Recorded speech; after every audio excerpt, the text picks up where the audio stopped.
Hey, what's up, everybody? You know what time it is. Your boy Jeffrey L. Boney here for another hot edition of Real Talk Junkies. Make sure that you share the link with your friends, your families, your foes, whoever it is that needs to hear this important message. As always, we have some important stuff to talk about. And of course, it's all about you. So make sure you chime in the chat. We're looking to see what you got to say about today's subject matter. We also want any questions that you want answered to be dropped in the chat. We'll be reading those questions out. We'll be talking about what you're talking about in the chat, man, and make sure we can have a lively and robust discussion on the day. A lot of stuff going on around our world, of course. We're swiftly approaching November and the midterm elections. I want to encourage everybody who's not registered to vote to please make sure you get registered to vote. And those that are registered to vote, it makes no difference for you to just register to vote. You actually have to get to the polls.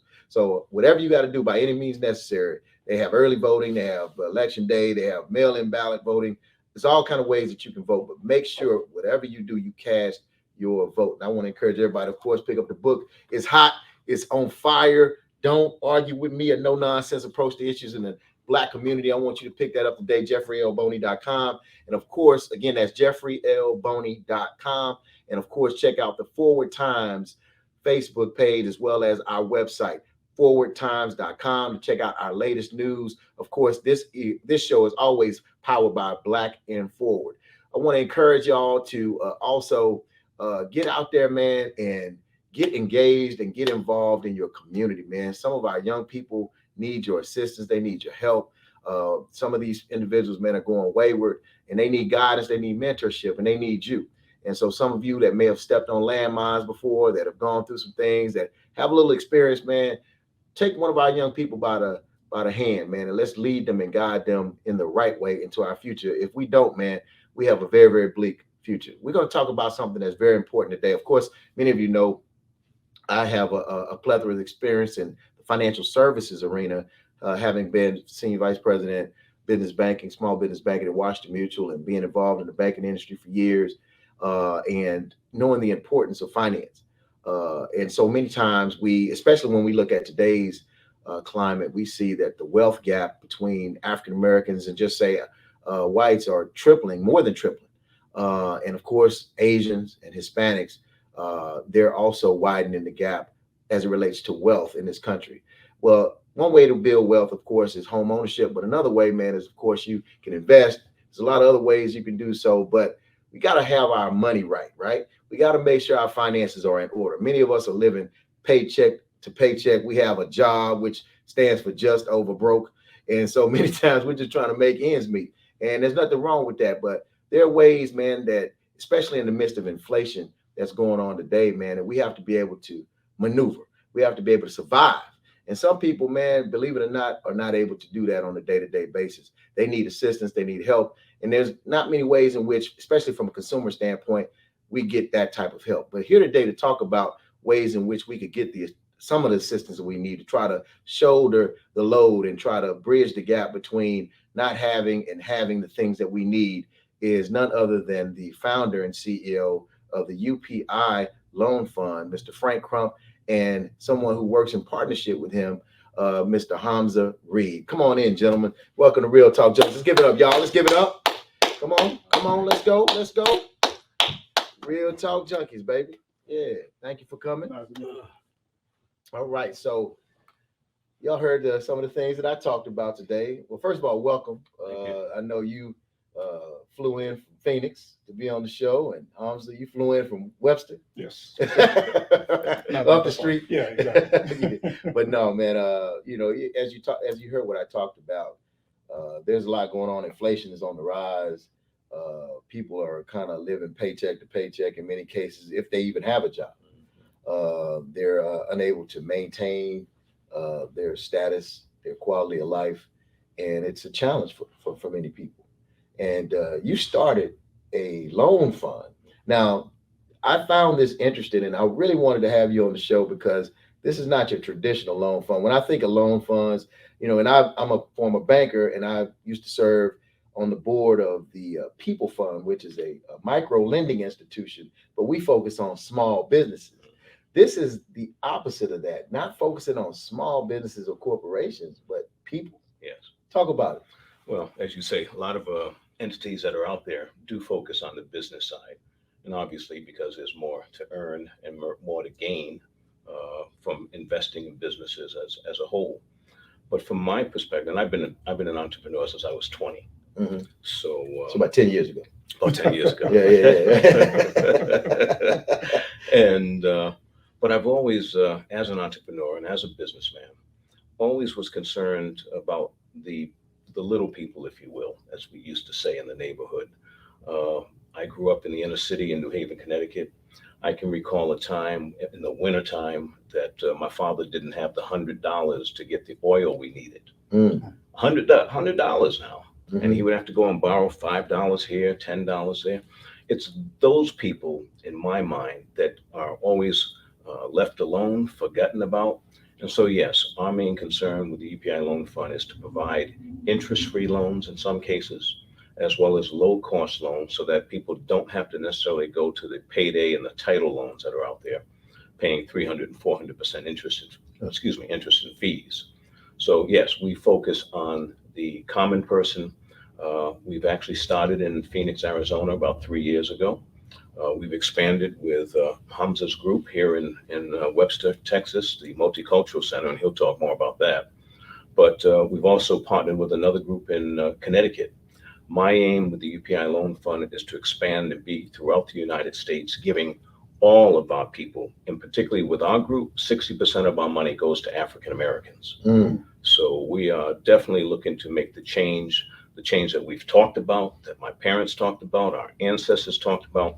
The last bastion for all of us in this country is the financial sector. Hmm. We have to begin to become active, and people like down in Atlanta, Andrew Young, and a few of the others are setting up a bank as well. We need more of that, and the UPI Loan Fund and Multicultural Center are representative of some of that more. So Hamza, you have an organization called the Multicultural Center. Yeah, it's the Multicultural Center. All It's right. a community center based in Webster, Texas. We opened in 2000, and then I think we opened February 2000. When it happened, unfortunately, COVID happened and we had to close back down.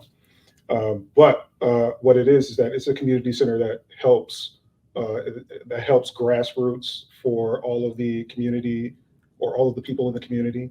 We have a lot of services for them. We have a free health clinic, which does free health screenings for patients every Sunday. And we have food programs. We have two big food programs. One, we have a food program where we are partnered with the Houston Food Bank, where they will drop off a series of foods and foodstuffs, and we and our volunteers will come and organize it and package it up and distribute it to people with food insecurities in our community. So how'd you get this connection with UPI Loan Fund, and why is this important to bring to Texas, and to, I guess, service the individuals that you already were servicing? Exactly. So that was we looked at everything that we were actually doing, and that was the one element that we didn't have an answer for. We looked around in other community centers. They did not have a financial services center, so we decided to create one. Mhm. And that is when we partnered with UPI, and thankfully we did, because now it's exploding. But we partnered with UPI to give low interest loans to people who would ordinarily not be looked at as far as like traditional bank loans and things like that. So you said something though, Hamza. You said that you realized that you didn't have something Exactly. in place. Exactly. What were you seeing or experiencing that made you have this aha moment, like this is something we have to do? What was going on with the people? So we took a look at our with the food programs. We took a look at the people who were actually coming and benefiting from the food programs, and we usually kind of talk with them and everything and see how they are and things like that. And what we found is that many of them, because of the rise in COVID and them losing their jobs and everything else, that they did not have any kind of way to kind of get out of that situation. They couldn't go to traditional banks to get any funding for that. So we saw that there was a gap there and there was a need there. So we decided to try to put together a small microloan of $1,000 to help and benefit some of the people in our community. So that's how it started. So Frank and Hamza, we're living in a dog eat dog world here in America, survival of the fittest. Why care? Why even want to do something like this? Why can't we just, go on with we've arrived, we made it. So why go back, or why even care about those that may have these challenges and struggles? It's as you say, it is a dog eat dog world, and in particular here in the United States. I lived abroad for more than 20 years and traveled around the world, and I've seen other countries that take care of their people from the bottom down, provide them with housing, make sure that they have food at the bare minimum. Singapore, I lived in Singapore for 20 plus years, and they truly take care of their people there, their elderly, with housing and food, transportation cards and buses and whatnot. That wasn't my impetus, although I saw that. The reason I've done this is because I know what it's like to not have. I know what it's like to not be able to go to a traditional bank and get a loan, even when you have all the pieces of the puzzle in place. And still, because of the racism that exists in this country, you don't get what you need. So it's that aspect that was. Now we're not going to talk about racism. No. You should. If you want to go there, Frank, we can go there now. I'm just saying. You brought it up. You brought up the R word. I'm just saying. It is what it is. So you're right. There is systems that have been in place through white supremacy, racism, racist policies, racist things that. In every arena, whether it's healthcare, education, drug costs, I'm talking about the law, law enforcement, the courts, criminal justice system, and then banking. Redlining was a thing, for years when it, came to lending and, to certain groups, particularly Black folks, is why it was created and how they actually allowed people to have the ability to purchase homes, or what the value of their homes was, even as it relates to their home. And I don't know if you saw the story about the Black couple who was trying to sell their home, and they kept getting appraisal after appraisal, and it was low, and they knew it was low compared to what the home values are. And so what they ended up doing was having their white friend, front as the owner of the home, and it more than tripled the value of the home. So these are real things. And so these are high level things in this case I'm talking about, but the low level, the ones that are less than, those that can't fight for themselves, that are victims of the system even more so, those are the individuals that this country and many of these systems benefit from, and continue to try to keep them downtrodden and underneath their thumb. Yes. So when you talk about racism, how does UPI Loan Fund help address those systems, and particularly in the financial world? I think that I use an analogy when talking to my people. My analogy is this. Just imagine that we're all on a ship, and we're in the ocean, and all of a sudden we get shipwrecked. And we're now on an island, a desolate land. There's nothing there. What would we begin to do? We'd look on our ship and see who knows how to hunt, who knows how to build some shelter, who knows how to take care of the kids, who can cook. We would begin to create and become independently successful within our circumstances and within our lives. That's what we need to do today. You mentioned there, it's a dog eat dog, I got mine. We can't have that attitude anymore because it doesn't get us anywhere as a people. Right. We must take that attitude and realize the skills that we have, the talents that we have, the resources that we have. We have enough to, as I say, with the analogy of getting off that ship and creating and building for ourselves, or like Black Wall Street. It's been done before. I'm not talking about anything that's totally new or something that we haven't heard about before. Not reinventing the wheel. Not reinventing the wheel, but it's time to do it. And I think the UPI Loan Fund is a impetus in that respect, as showing the way, paving the way, and partnering with others, as I say, we must do to make ourselves stronger. So break it down for me and the RTJs, that are viewing. How does this work? I mean, it sounds good. It sounds too good to be true in many cases, but it's a real thing. Help us understand how UPI Loan Fund works. I mean, we're talking about, you mentioned, I thought I heard you mention no interest loans in some cases. Yeah. And I was like, what? No interest loans. And then low interest loans as well. But talk about how this works. I mean, Well, how do you? you say it sounds too good to be true. Mhm. And I kind of felt the same way when I was introduced to the Jewish Free Loan Fund in Phoenix, Arizona. A Jewish friend of mine said to me one day, Frank, we Jews do something I think would be good for African Americans. I said, what is that? He said, I don't want to tell you, I want to show you. I said, all right, what's it have to do with? He said, finance. So I grabbed a couple of people of mine with finance. We went with him to the Jewish Free Loan in Phoenix. And I found out from their executive director, Tina, that they had been around for 70 years, providing interest-free loans to people of the Jewish community. And Tina said, Frank, would you like to do something like that? I said, most definitely. So they've been doing that for 70 years in Phoenix. They are now national in scope. They're international in scope. And they do the same thing. It's strictly interest-free. I knew in our respect, we couldn't totally survive on interest-free. We're a little different from the Jewish. Okay. Hello. All right. But what we do is the same. We're a 501. Both of our organizations are 501c3 nonprofits. So that allows donations to come in and people can get a tax write-off. It's the same way with the Jewish Free Loan. Raise their own money and then lend it out. We, in that status, we look to corporations for donations. We look to foundations. We look to individuals. We look at grants. So that's where the money comes in for us to be able to lend out.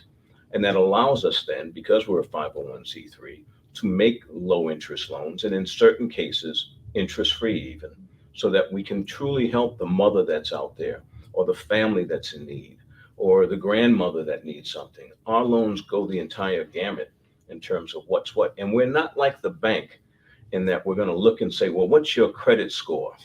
Because a lot of people pay their bills, but they have a terrible credit score. But the banks look at the credit score and say, sorry, we can't help you. So we look at it more of the character of the individual. What is their need? And then we try to make sure that we can help them. If we can't help them, we will also suggest that they go to other avenues and other locations of organizations that we know that could possibly help them in that regard. Now, Frank, I'm gonna play devil's advocate here. You mentioned our people are not like the Jewish people, and so and I was a banker for many years, and I underwrote loans. Yes. And many of those loans went to African American, individuals. And to be honest, I too kind of looked at the situation like, I'm gonna give you an opportunity based on the fact that you seem like a good brother, or a good family, or a good sister.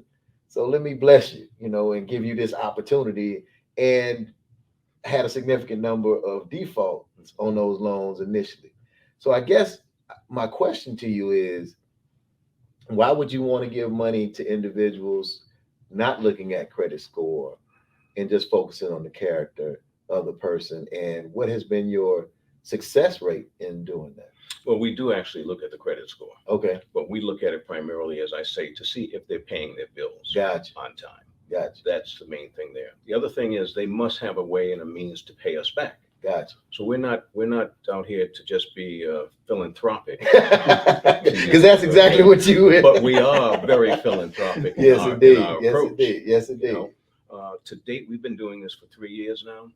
And to be honest, we've had 3 bad loans in 3 years. 3 bad loans. And when I spoke to you once before, it was only 1. Oh, wow. But we've had 3 now, but that's in 3 years. Yeah. So that's not a bad track record. That's an excellent track. I mean, I'm surprised that it went from 1 to 3. You know what I mean? I'm thinking you guys are just like, you have a machine going over there that you just can predict the future like a crystal ball. Like, this person is not going to default on a loan. Well, But we learned from the Jewish free loan that a lot of what one must do at the outset is sit the person down and have a conversation with them and let them know we're going to give you this loan if that be the case, but you have to pay us back so that we can pass that loan on to someone else, so we can recycle the money within our community. So those kinds of things are imperative to making sure that the people understand. And that's what I think ingratiates them with what we're doing. They feel gratitude yeah, for the fact that we are here to help them because they couldn't get it elsewhere. yeah, yeah, And it makes them responsible for the success of UPI. yeah, It makes them have like they're an integral part in the success of this program. right. So it's important. So what got you into this work, Hums? Like, I mean, helping Black folks and poor people and those that really have a need. It's a labor of love. It is. Definitely more than what you get paid to do it. Yeah, very much so. I mean, I guess the primary reason would be because I'm African American. I understand. I have gone through the process trying to get a loan from a bank, and feeling that feeling of nakedness when they look at your credit score, and they kind of like talk in hushed tones because obviously you're not going to be approved for a loan, and they're trying to think of some way to tell you, and then you're feeling some certain kind of way. So I understand how that feels. I understand how it feels to have your work car. You only have one car for the whole family, and now because you need some assistance, you need some financial assistance, you are forced to go and get that title loan, and you have to pay that exorbitant amount of interest and stuff like that just to pay your bills. I understand how that feels. So I felt that when I am in a position to help, just as you were when you were like, hey, I'm going to give this brother a chance. I felt like that was my responsibility also. So that is the primary reason why we are so happy to be partnering with UPI. The other thing on that same note is that we don't just lend money, but we also provide financial behavioral literacy, if you will, so that they can begin to understand money more so. So this we do in the community so that we can teach about money, money habits, and the best way to begin to make your life better in the financial market is to understand what we're talking about, understand money, and understand what interest rates are, understand what compounding interest, understanding how you balance your budget. I mean, a lot of us go, as you said earlier in the intro, we go month to month, hand to mouth, and it's not going to bring you anywhere. So we also try to provide some educational assistance as well. I mean, out of everybody, not me talking race, but out of all of the races, it seems as if that type of knowledge is not being taught in our community, especially at a young age. I remember when I was young, I was never taught about credit and how to build wealth and stuff like that. And I remember when I first became a college student, and I had access. It was the first time I had access to all of these credit cards, and I was going crazy because I had I was signing credit cards for everything. I got 6 cards, and I was just like, "Mama, you get a credit card. Daddy, you get a credit card." I mean, it's just I didn't know about about this information that unfortunately we in our community we need it. It's paramount. It's critical, especially at this time. Yeah, some of my partners and friends, man, their credit was jacked up from, early on before they even turned 7 years old because they had bills and their mama had bills in their name, Exactly. See, some of y'all don't know nothing about that. Y'all don't know about that life. You know what I'm saying? But nonetheless, that's real though. Hold on, that's real. I'm serious. That's real. So you talk about teaching credit. I mean, hell, they was taught that their name was used on the light bill. But nonetheless, I appreciate the work you guys are doing, but there's always a backstory to how we got to this point. And you talked earlier, Frank, about your life experience in the corporate sector, private sector. but you didn't really delve into that. Because I mean, it's great we're talking UPI loan fund, and I really want to delve a little bit more deeper into some of the intricacies of that. But tell us about you. Who are you? Like, who are you to talk to us about UPI loan fund? I mean, what relevance do you bring to the conversation? Well, I think the relevance is not just for me. I think we walked outside now and walked down the street, we're going to talk to people that would have the same relevance in terms of mentality, the same knowledge, the same, we know what we need to do, but are they doing it? So I know likewise what we need to do, and I bring forth myself to also do it. For me personally, on the business side, as I said, I've been an entrepreneur since I was 20. By the time I was 27, 28, myself and two other African-American Black guys started a manufacturing company, which went on to become one of the top 100 Black businesses in Black enterprise. We were doing 40, 50 million a year in sales, had our own private jet, helicopter. So I know the life. I had been there. I've done that. I then moved on to actually try to set up 40 some odd years ago. I attempted to set up in a for-profit, bring together our top athletes and entertainers under one roof as investors. And then what I wanted to do is take those dollars and reinvest them in the small and minority businesses. This was 42, 45 years ago. And we came this close in pulling that off. And I say to you and to your audience, can you imagine where we would be today as a people if 40 plus years ago, we brought our top athletes and entertainers together with their money, pooled it, and then began to support our businesses and grew for ourselves 40 years ago? Where would we be today? So I tried that 40 years ago, came this close. When that didn't happen, at that point, I knew damn near everybody there was to know in this country. Politicians, athletes, entertainers, government, you name it. I wanted to become international. I had a mentor who helped us to start the manufacturing company. I joined his company. It allowed me to travel around the world. After 1 year of traveling around the world, I decided I wanted to live in country, and I chose Singapore. So I moved to Singapore. I was never coming back to America. Why? Because I refused to live as a second-class citizen. So I wasn't coming back. But inside of me, after 20 plus years in Asia, I felt compelled to come back and to give back. You can't just talk the talk, you got to walk the walk. So if I can say, why can't our athletes and entertainers take their money and pool it to help our people, then I need to lead the way for myself to do it as well. And so here we are today with UPI, and it's not just talking, we're doing it. We're helping those people that I'm talking about, our people in the communities that we all came from. So we don't act like we don't know what's going on. I've lived just like everybody else at the top of the mountain, but I've come back down, if you will, so that we can bring more of us up.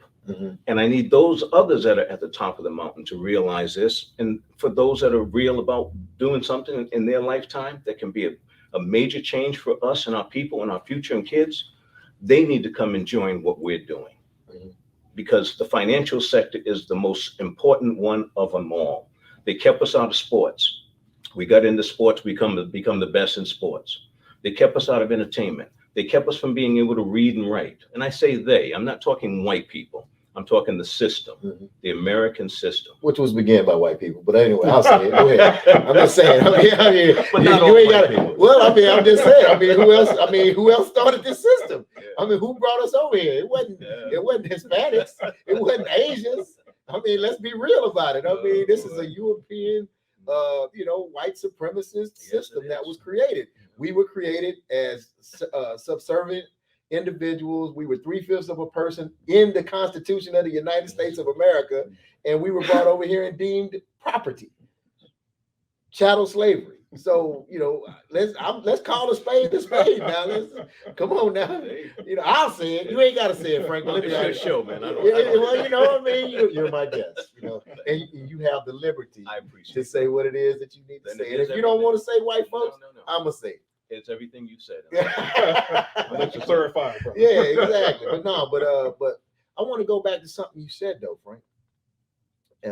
You said after 20 some odd years in Singapore, you felt like you needed to come back. But prior to that, you felt like you needed to leave America. That's such an oxymoron. Tell me about that experience, that thought process, and I'm gonna come to you, Hamza, on something else as well.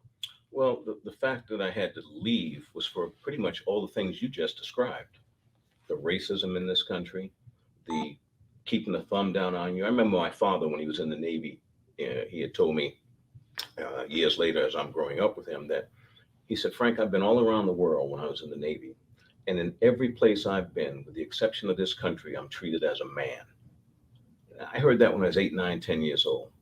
My mother used to always say, you have to help people. So part of who I am comes from who my parents are and what they instilled in me and my brother and sisters as we grew up, that we must make ourselves as a people better. And it takes all of us to build a society, to take care and raise a child.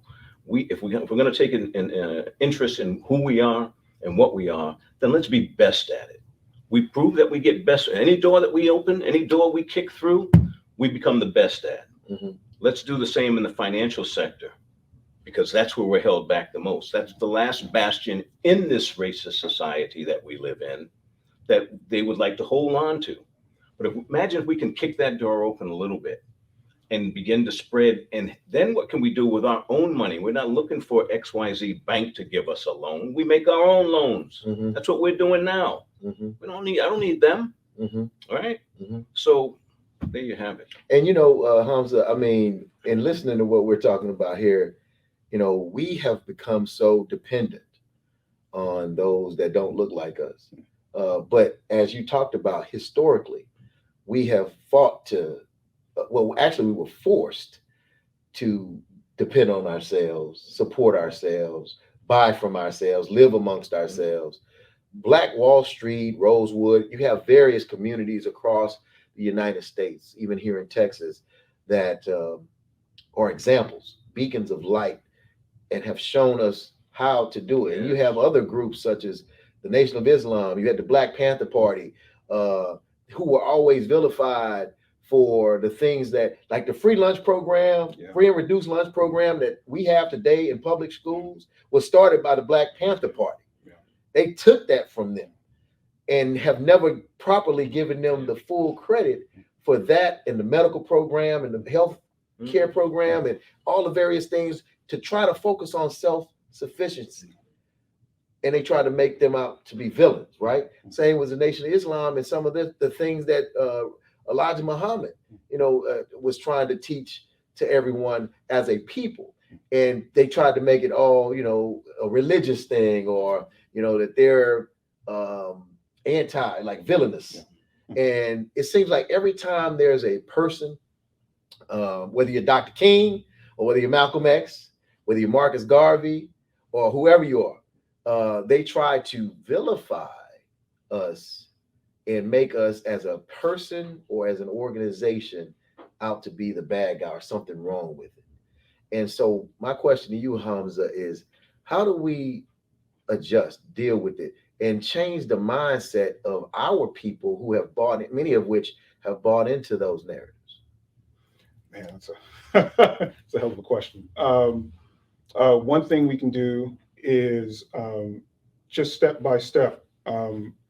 We have to learn to be a community again. For far too long, this country is focused, or has been focused, on the individual, and the success of the individual, picking yourself up by your bootstraps, doing everything yourself. Where this type of idea and everything else, it isn't who we are as people. We're a community. We thrive by being in a society that is close knit. We have to learn how to be a community again. We have to learn to care for our brothers and sisters next door. A lot of the times now, we don't know our neighbors. I remember me being young, we knew all our neighbors. When we didn't have some sugar, my mom would be like, go to Miss Gertie house and get a cup of sugar, and go and get 2 eggs. We don't do that anymore. It's all about what we have to do things for ourselves. Otherwise, we would feel weak. We have to learn how to be a community again. And we can do small steps like go in and introduce yourself to all your neighbors in your block. Ask if they need anything. You don't have to give that much or to do that much to make an impact on a person's life. It's even small things like that that would totally change uh, your perception, their perception.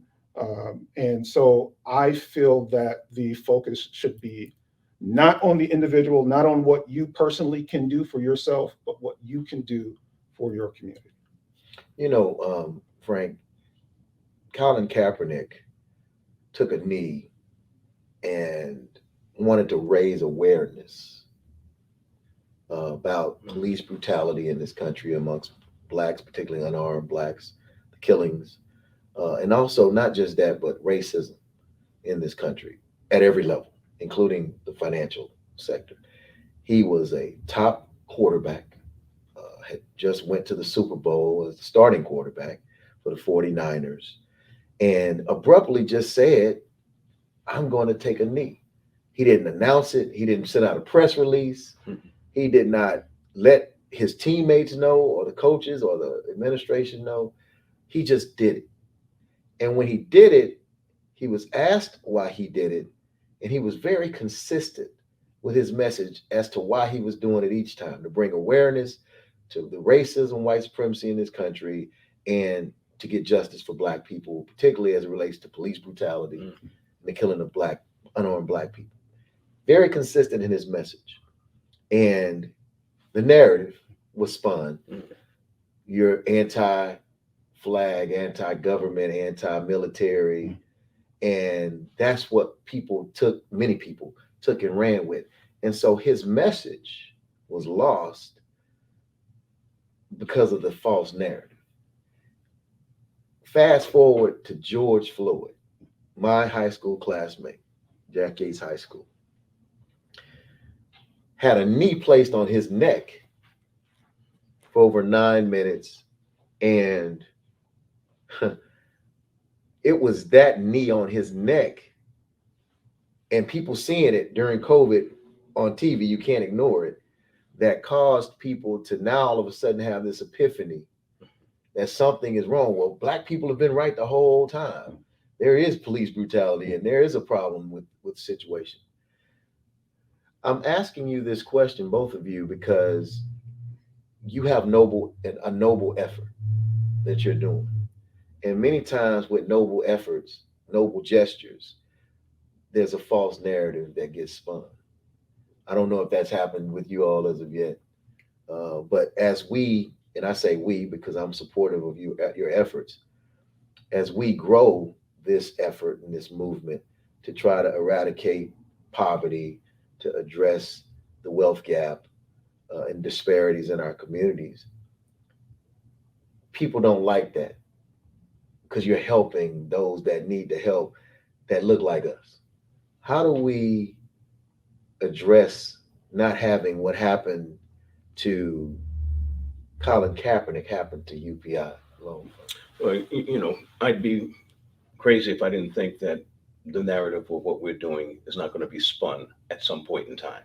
It hasn't happened yet, but believe you me, I anticipate that. I expect that. I think the way to try to get in front of that, though, is we have a PR company, our own PR company that we work with here in town, actually based here as well. Mad Hat Maven is the name, headed up by Heather Taylor, and so they kind of keep us in the I guess in the light, the positive light of what we're doing.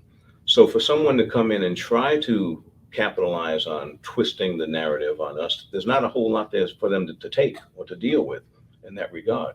Our funds are coming from where I described. We're following the route and the path of the Jewish Free Loan for the last 70 years. They've done this. We're doing the same thing they're doing now. So if you want to come at us, you're going to have to go at them too. Let's see that happen. That ain't gonna happen. Exactly. Yeah, along the same lines. It has not happened yet, but as with a lot of these issues, I mean, it's bound to happen. I think that what we are doing now is We are just focusing on helping as many people as we can. We we can anticipate it to a certain extent, but we won't know how and what form it will take until it happens. So right now, what we are doing as the Multicultural Center is just trying to keep all of our records open and public because we are a 501c3, so that we don't have anything to hide, and not to let it be an obstacle in helping the next man or the next woman. So we're just going to keep forward. Yeah. What do you all see as the biggest issue right now facing African Americans in this country, other than, I mean, I know you say finance, but I'm saying, like, in the midst of the fact that finance, I think, is an issue for a lot of people, not just Black. It's not mutually exclusive to Black people. Mm-hmm. But in our community, outside of that, what do you think is our biggest challenge? And it's a lot. I know it's a myriad of things, and there are a lot of big things. Yeah. But which do you believe, Hamza, is the biggest? I would go back to what I said before, forgetting that sense of community. I remember the last time I was in Milwaukee, and I heard just a random guy who was walking down the street, and I heard him, like, his mother was on the porch. I heard him cursing out his mother on the porch. That's something I never even seen before. Like, it's you can't even think about cursing mama, otherwise you're gonna get hit with a spoon. So yeah, exactly. I'm gonna be pieces of spoon, not racetrack or anything. But you get punished. Nice mama. You get hit. You get hit, and I don't think, like, looking at how we treat each other. It's sad. It's sad to me. It seems foreign because it's different from where I was when I grew up. But that sense of community is something that, if it is lost, you yourself are lost. I mean, there will be times and when you will face your darkest days. The only thing that will be holding you up is the love and affection from your own community. And I think that is lost, and that is something that will absolutely divide us and just scatter us to the wind. Any kind of predicament or trouble that we would face as a people, we need to face it together and not separate. So community is incredibly important. Frank, what do you say? Yeah, I think your question to me was, aside from the financial side, which we know is an issue, what other issues you asking that I foresee or see at present? For me, the other issue would be the police brutality that's taking many of our lives. I mean, lives lost. Some of those lives might have been the greatest minds this planet and Earth and society had ever known. Mm-hmm. But a policeman is able to come up and shoot and kill a Black man, a Black woman, and a Black kid and get away with it. How stupid is that? What do we do to own ourselves? We let a lawyer go and come in and represent. Who's behind that lawyer? We need to all be standing behind him. As Hamza just said, we need to work together. We can't take the blows one by one and sit back. Oh, she lost her son. Oh, it's terrible. Yes. No, we need to be out there supporting her and her son. And we need to begin to make changes within the people, the elected people in this country. The politicians in this country, years ago, I can recall my mother and father saying, I'm not going to vote. Just about everybody in the community. I'm not going to vote, they said, because it makes no difference which one of them is in office. And which one of them, 99% of the time, were white people. And so, but when that stopped, they stopped voting, my parents included, you then allow the rats to get in. If you got one rat in your house or one mouse in your house, you're going to have more. Yeah. And we allowed rats to get elected who shouldn't have been. They become the politicians and they bring their friends in, other rats. And that's the society we live in today. Wow. That's why you can have Democrats and Republicans and they don't get along. They can't sit together and come upon a compromise. Everything it's either me and we, us. And so that brings forth the propaganda that we get in this country. Yes. So we need to realize that this is not necessarily the greatest country in the world to live in if you're African American or Black. Yeah. Believe that. Yeah. After someone lived out of this country for more than 25 years.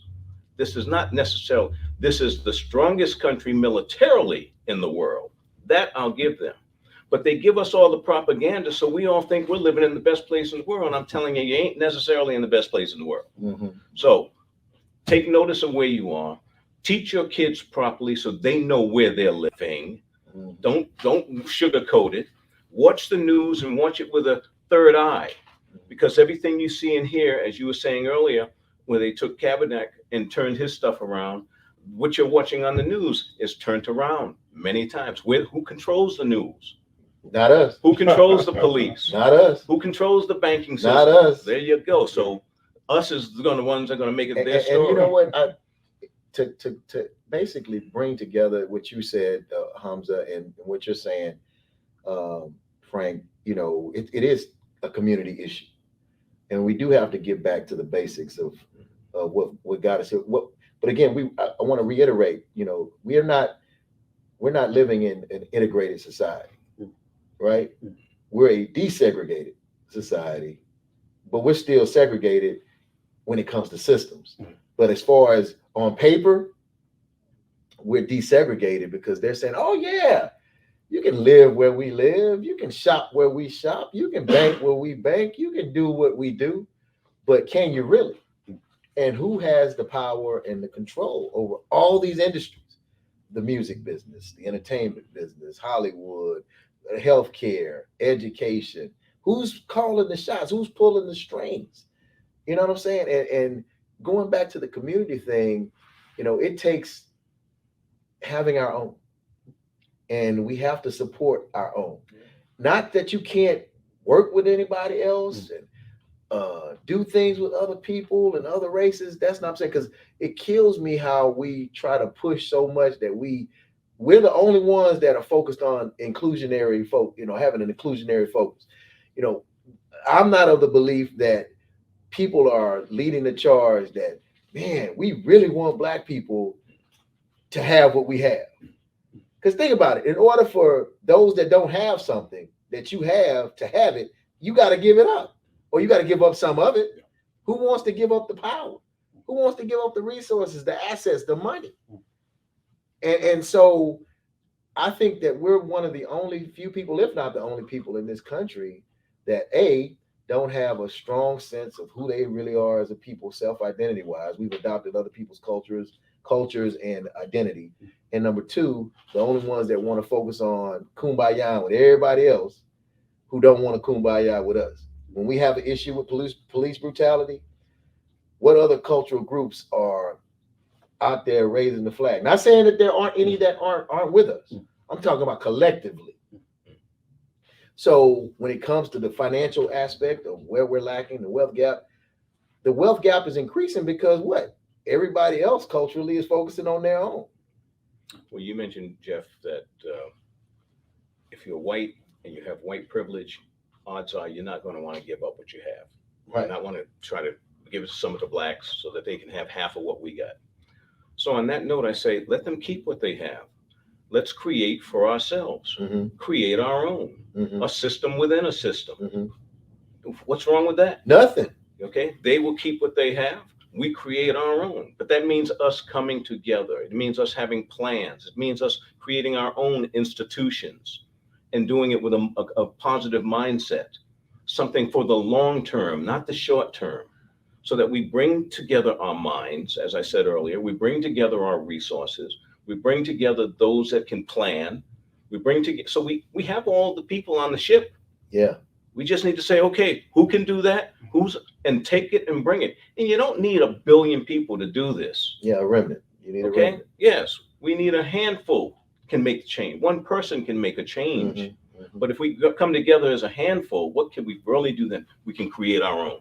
Yes, indeed. And if we create our own, it's our own. And nobody's going to care about that because they still have theirs over there.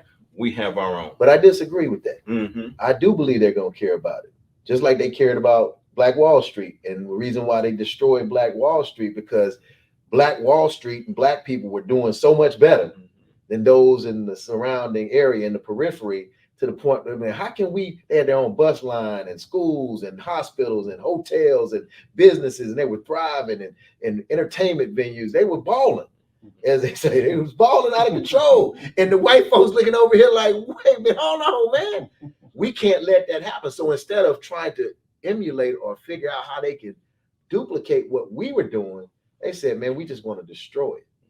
And they've done that so many times. And that's why I go back to how they've sought to destroy our black leaders and our black organizations and our black movements, and try to infiltrate and create dissension from within and destroy them and us, because they don't want us to thrive.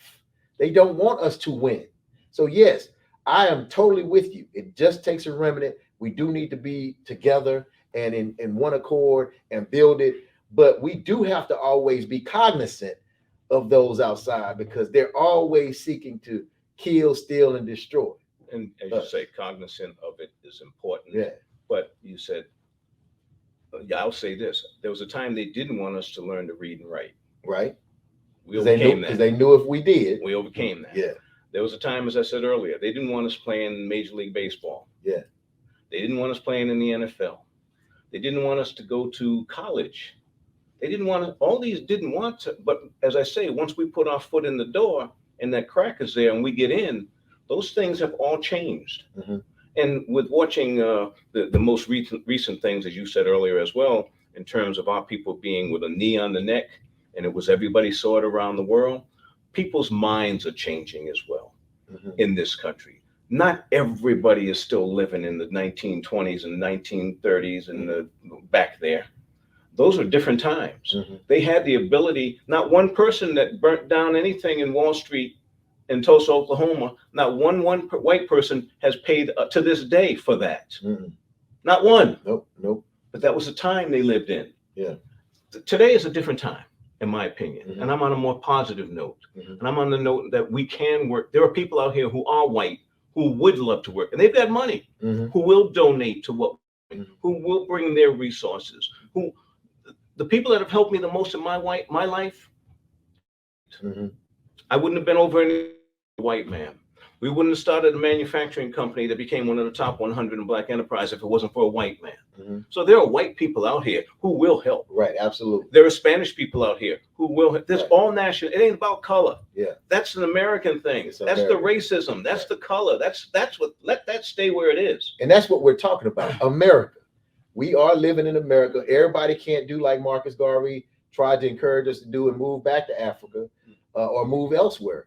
Would it be great? Absolutely, to move to an entirely new place where we had the resources and the ability to grow and not have to worry about white supremacy and racism and being attacked because of the color of your skin.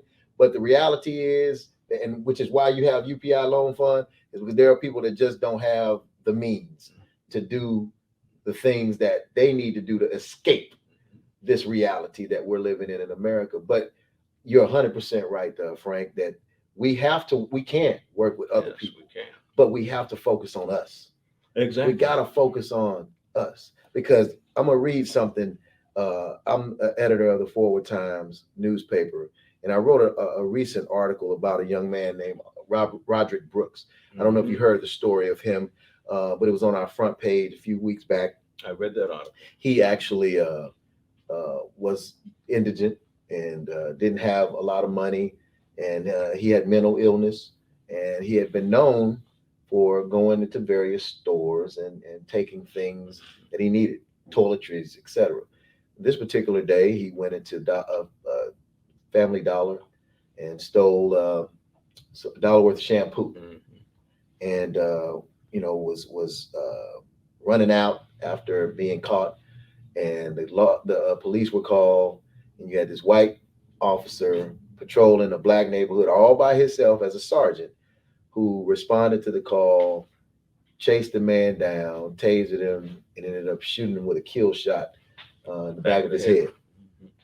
And I wrote this article and kind of gave a lot of the backstory as well as the interview. I had my guests on, Sister Sadia Evangelista Kareem and Derek Muhammad, activist, and we talked about this case before I wrote the story.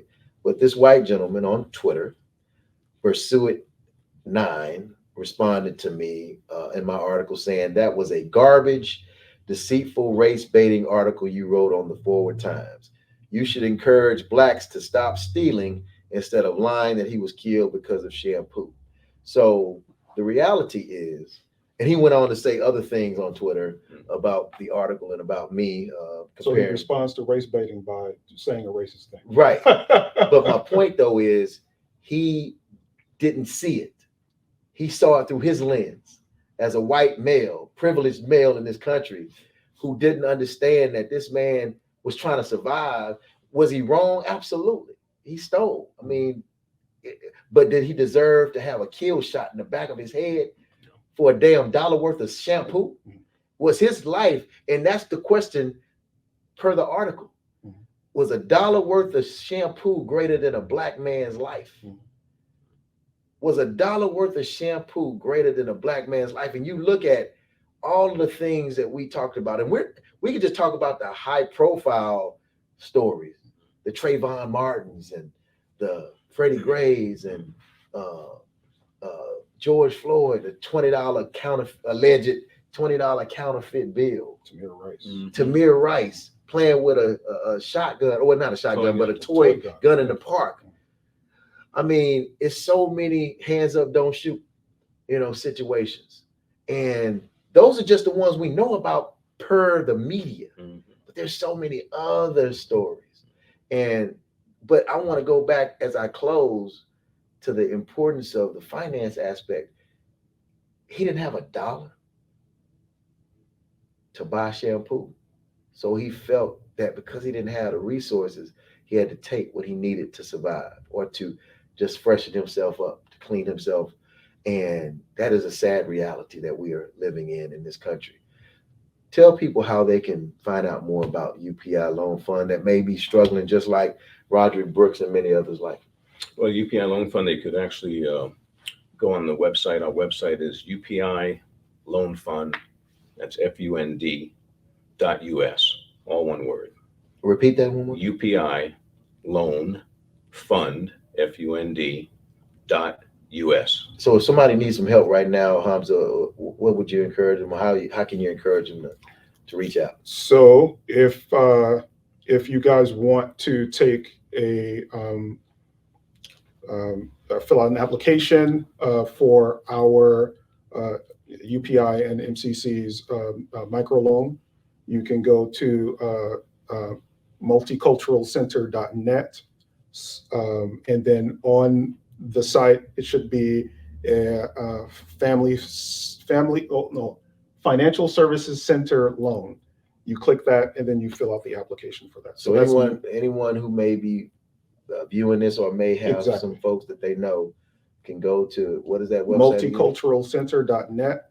Multiculturalcenter.net. Yes. And click the financial services centers loan, and then that can help them get the process going. Exactly. Okay, great. Well, gentlemen, I really appreciate you guys for being here. It's been a very, very, good conversation, a much needed conversation. I hope to have you guys back on to talk further. I didn't get as loose as I usually do when it comes to subjects like this, man, but I definitely appreciate y'all's candor and for your participation and just everything that you shared. I think it was very, very appreciated by the listening audience and definitely by myself. So thank you so much, good brothers, for being on. That'll do it, y'all. Again, don't argue with me. A no-nonsense approach to the issues in the Black community. I talk about some of the stuff that we talked about today, including Colin Kaepernick and much, much more. We need pit bulls, not chihuahuas, in our communities. One of the chapters, much, much more. I know you picking up the book, man, today, man, and I appreciate all of you who've already got it. JeffreyLBoney.com. That'll do it for this week, y'all. Peace. We're up out of here. Let's go. And don't argue with